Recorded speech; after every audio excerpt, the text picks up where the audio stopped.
there's a couple things that, like, this episode, well, you know, discuss with me for a moment, because I still don't get how the Prime Directive would apply to this group.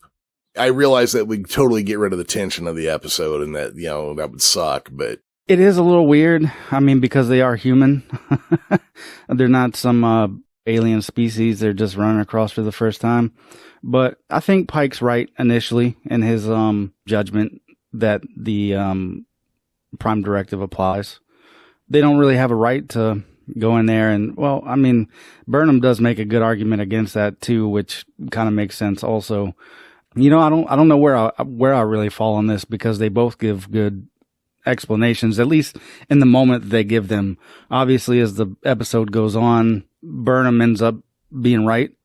But very initially, when Pike says that, I can see both his argument and Burnham's argument for maintaining the Prime Directive or not. Yeah. See, now, for me, part of what makes this much more like a TOS episode is the dilemma is morally based. How do you see it? It's not like modern storytelling where every antagonist has to be a villain. Sometimes an antagonist can just be the situation. Well, which it is here.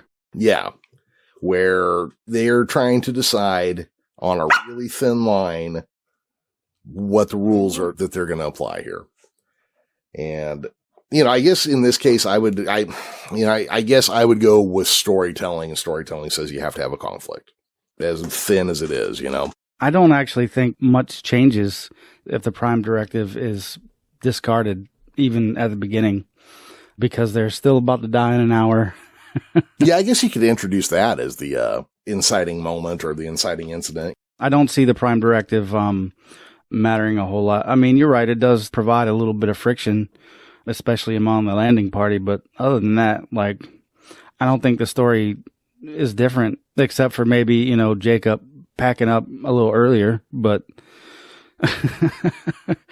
and plus those people, especially the All-Mother character, she's such a believer that it wouldn't even matter. No, she could have seen the spaceship and she'd have been like, yep, angels. Yeah, I'm pretty sure that's what would have happened.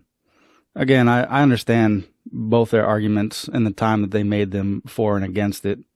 They actually went to the most advanced colony on the planet because the other ones weren't even using electricity at all. I guess in this case, the only electricity was the signal. But still, I mean, that's something. There's a distress signal down there, and I would have to wonder, you know, you think Captain Pike is leery of distress signals that seem like they're coming from weird places? I mean, to be fair, it wasn't the distress signal that got him there. No, you're absolutely right. They happened to find it once they got there. But yeah, now that you mention that, I feel like they could have at least had a throwaway line about that. Just like it's just like a cringy, like, I just don't know about distress signals anymore.